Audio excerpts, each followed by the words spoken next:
are relics of the age of mobilization. Yes, while some individual congregation has adapted, by and large the mainstream churches have not. Go to any Anglican or United church on any given Sunday and it's like stepping back into the 1950s.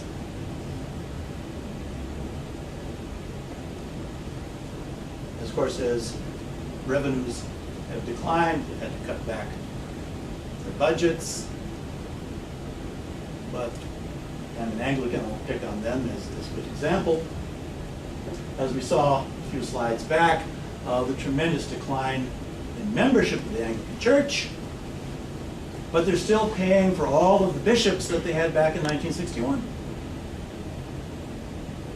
And as organization eats up salaries, eat up all of their money, they have none money left for program, which means it's that much more difficult then to attract or keep the people they have. So they go into a downward spiral. And if anyone's been following what's going on in England, the epic fail of the Church of England this past week simply will intensify this kind of process. And in particular, Taylor says, the churches are so closely identified with the sense of discipline, of civilization order, from the age of mobilization, that this discipline, almost self-abnegation, which one hears still from many churches, coupled with, of course, their hostility towards sexual revolution, simply has alienated them from many people. And fundamentalist churches are also on the margins, but they have a very different dynamic.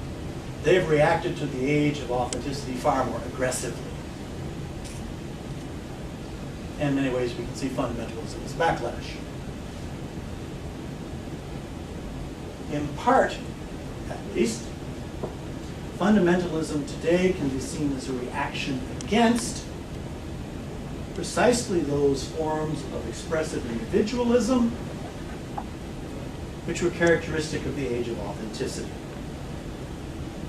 which are seen as immoral both in and of themselves, especially anything involving sexuality or gender roles, and as an evasion of the self-sacrifices demanded by age of mobilization discipline.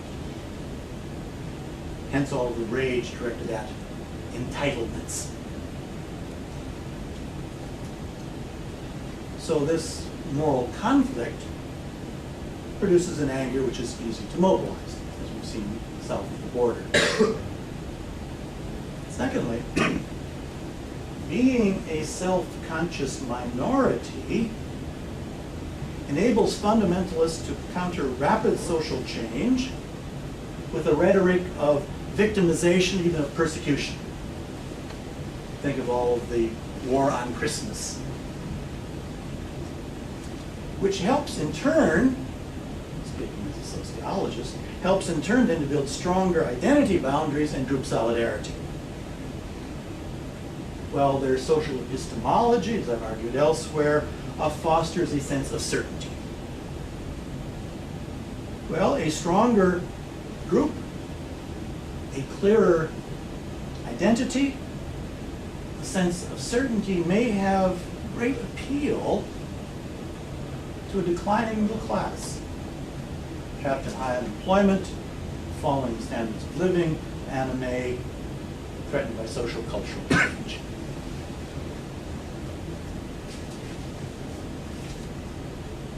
Well, this brings us back to the topic of our workshop, the New Atheists. And I would argue that the New Atheists are both an expression of and a backlash against the age of authenticity.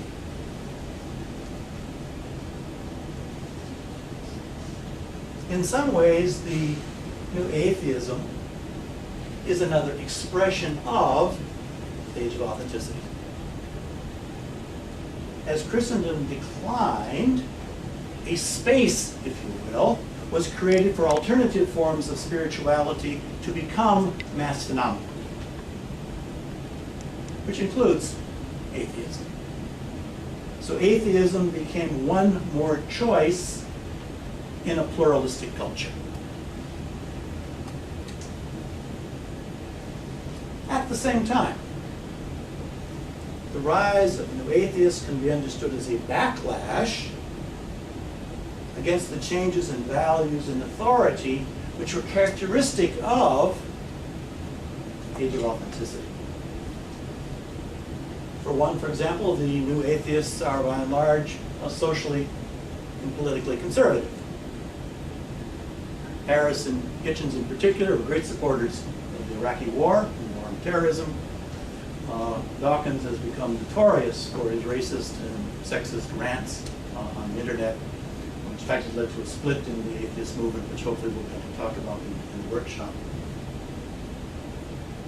One factor, by no means the only factor, but one factor I think in the rise of the new atheists has been the relative decline in the authority of science. So not only has religion declined in authority, science has declined as well. The new atheists tell a story of the progressive victory of science and reason, which will eventually sweep away religious beliefs. From Comte to Dawkins, the authority of atheism has rested on the authority of science. But expressive individualism has undermined the authority of science in exactly the same way, if not yet to the same extent, as it did the churches.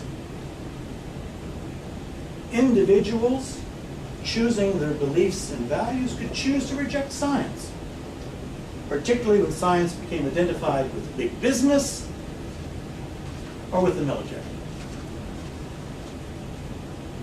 So the end of Christendom has been paralleled by the retreat of science towards the margins of society as well.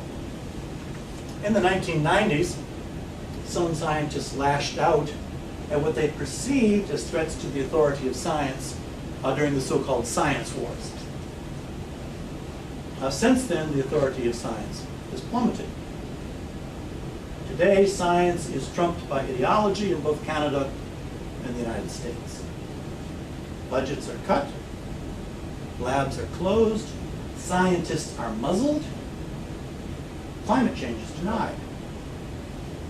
In the United States, there's been a renewed effort for the teaching of creationism in the schools. And egged on by the media and by the internet, millions of people now believe in pseudoscience, everything from aliens to Bigfoot to the Mayan calendar. We'll see about that next month. To most seriously, the anti-vaccination campaign, which some credit with the comeback of diseases like whooping cough.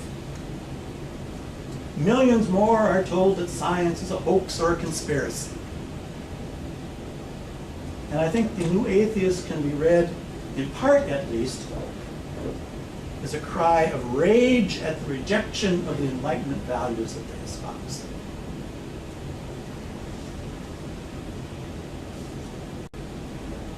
Well, 100 years ago, reflecting on France divided by a reactionary church, Emil Durkheim wrote, quote,